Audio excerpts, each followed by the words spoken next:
presentes, bienvenidos a este simposio virtual. Soy la doctora Virginia García Láez Moreno, soy especialista de productos en genética reproductiva en la empresa Sistemas Genómicos y en esta sesión vamos a hablar del perfil de portador sano en el manejo de la pareja infértil y no infértil. Lo primero que debemos saber con respecto a este tipo de estudios genéticos es que son estudios de cribado o de screening. En ningún momento queremos diagnosticar una enfermedad, es decir, no queremos confirmar genéticamente un fenotipo o una patología en un individuo. Está dirigido a la población de personas sanas y nos proporcionan un dato de riesgo genético para la descendencia. El objetivo de este tipo de test es determinar el estatus de portador o no portador en los futuros progenitores biológicos de determinadas enfermedades hereditarias y establecer el porcentaje de riesgo de tener descendencia afecta, que es lo que es conocido como el riesgo genético reproductivo.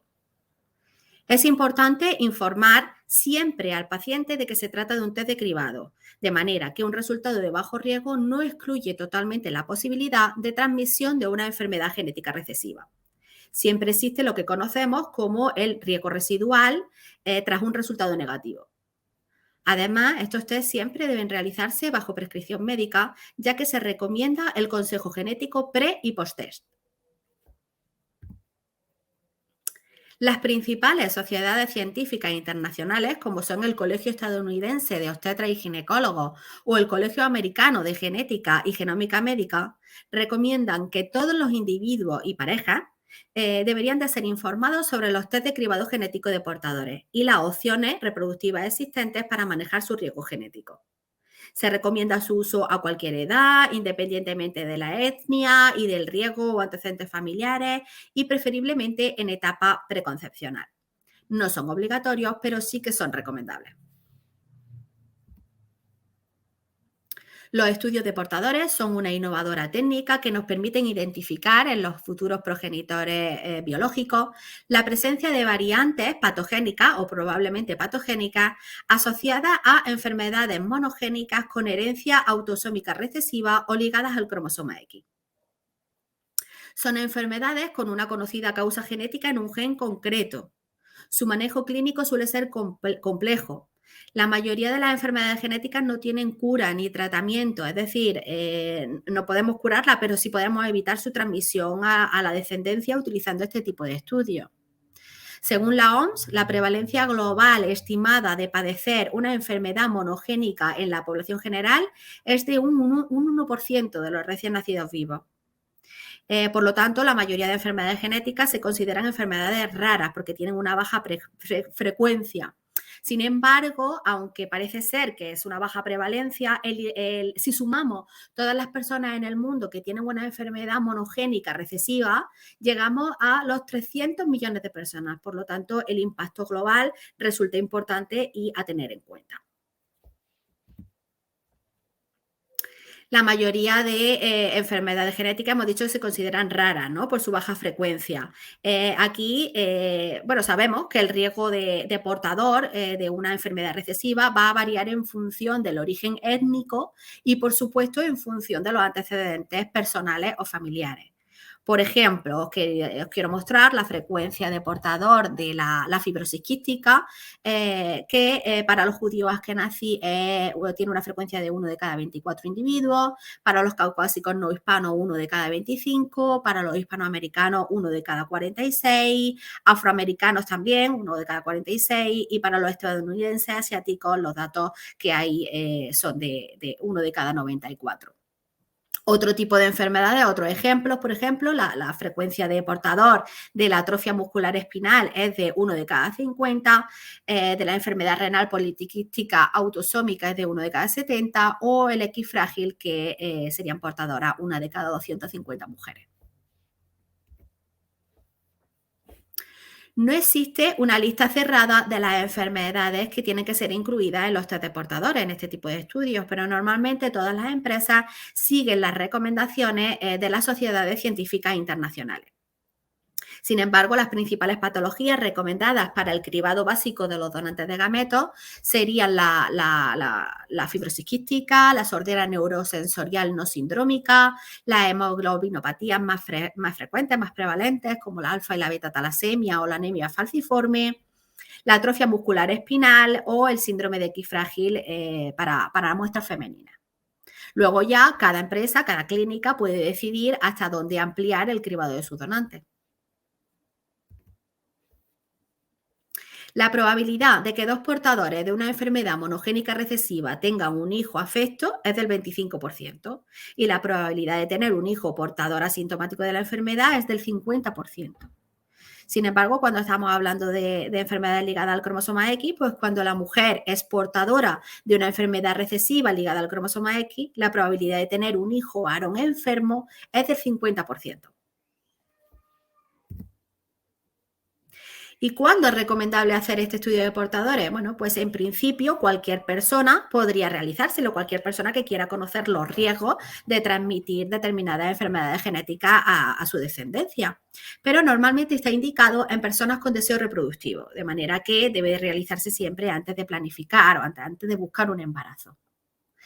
De manera que, bueno, pueden realizárselo parejas que busquen el embarazo utilizando gametos propios, ya sea de forma natural o mediante técnicas de reproducción asistida, porque exista de base algún problema de fertilidad. Pueden realizárselo parejas o personas sin pareja que necesiten de un programa de donación de gametos, ya sea de la donación de óvulos como de semen de donante. Para ello, para este caso, se necesita que el banco de donantes se encuentre testado para poder seleccionar ese donante idóneo con el receptor. Pero hay que destacar que estos estudios están especialmente indicados en parejas consanguíneas, ya que entre familiares se puede compartir la misma mutación con más probabilidad. Y también en personas que pertenecen a alguna etnia en concreto que tiene un mayor riesgo de ser portadora de enfermedades genéticas. Además, hay que tener especial cuidado con las personas sin antecedentes familiares, ya que, como hemos visto, estamos hablando de enfermedades recesivas que pasan desapercibidas en las familias porque los portadores son asintomáticos y se desconoce la presencia de una enfermedad recesiva en la familia hasta que se combinan dos portadores con una mutación en el mismo gen y tenemos un hijo que la desarrolla. Como dato importante, quiero mencionar que el 88% de los recién nacidos vivos con alguna enfermedad genética no tenía ninguna historia familiar previa positiva.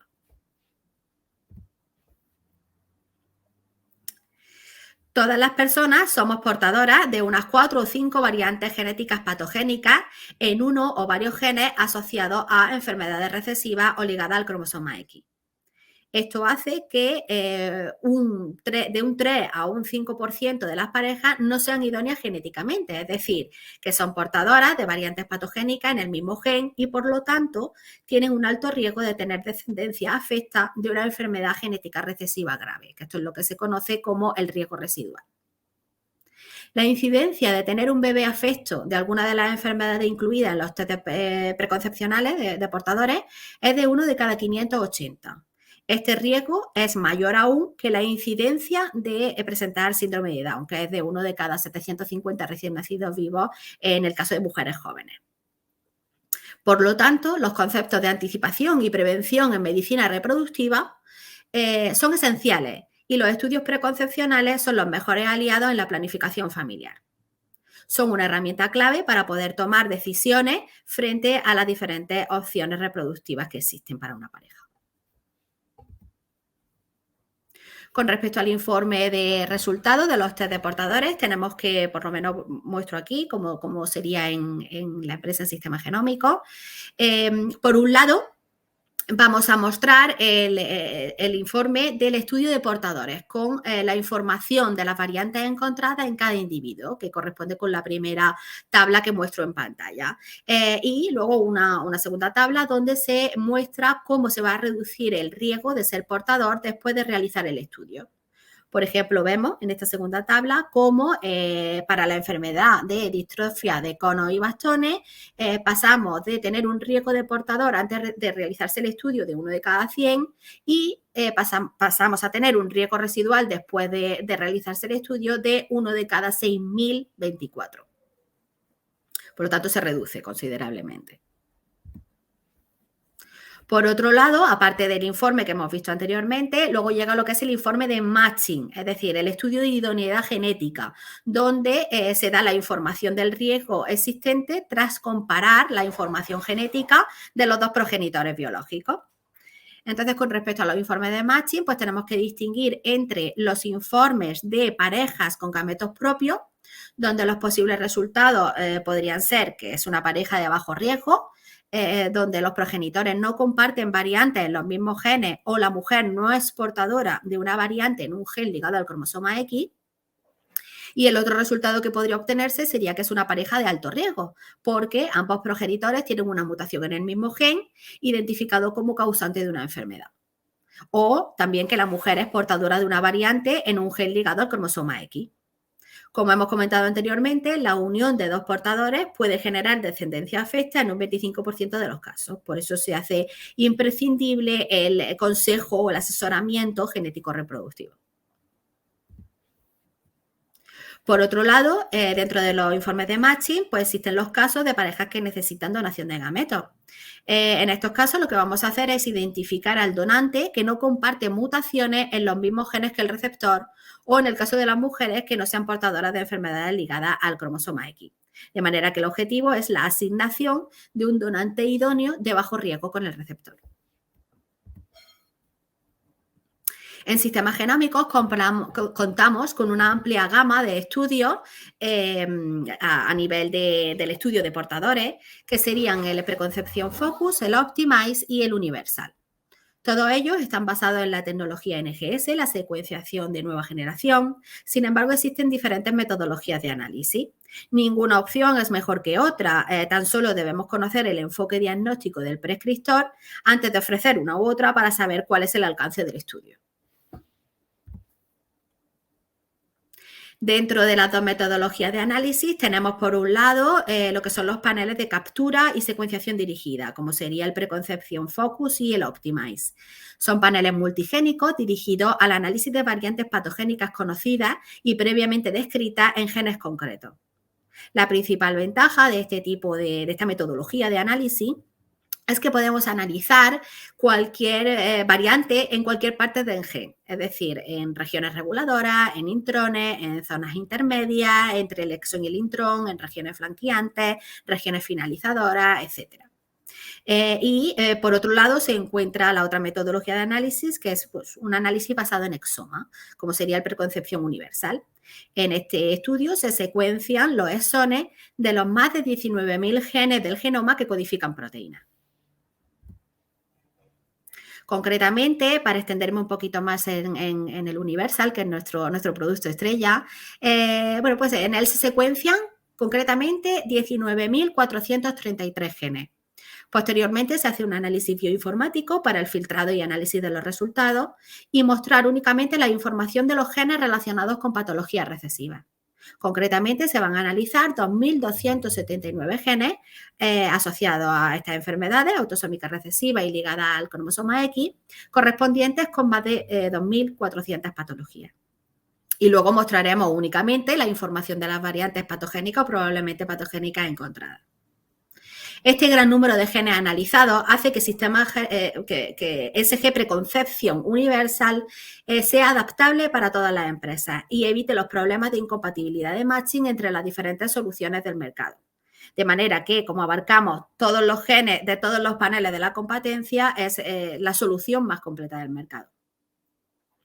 Entre otras ventajas, otra de las ventajas que supone utilizar el Preconcepción Universal es que como estamos secuenciando el genoma completo del individuo, ante cualquier situación que pueda ocurrir en el futuro, como por ejemplo que el recién nacido vivo tenga alguna enfermedad genética, ¿no? Cualquier evento adverso, podemos revisar o ampliar el número de genes a analizar, es decir, podemos hacer una actualización bioinformática de los datos obtenidos de la secuenciación y no necesitamos secuenciar de nuevo la muestra, sino que rescatamos la información de la secuenciación para buscar lo que necesitamos.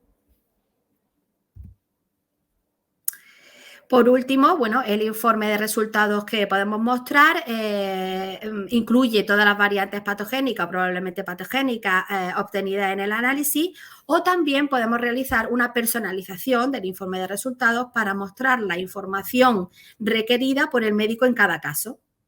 En ningún momento se va a dar información de variantes benignas o variantes de significado incierto, las conocidas como BOWS, porque únicamente crean incertidumbre al paciente y al médico prescriptor. Y más o menos los tiempos de entrega de los informes están entre 15 y 20 días laborables en función del estudio que se elija. Así que, bueno, esto es todo y muchísimas gracias por vuestra atención.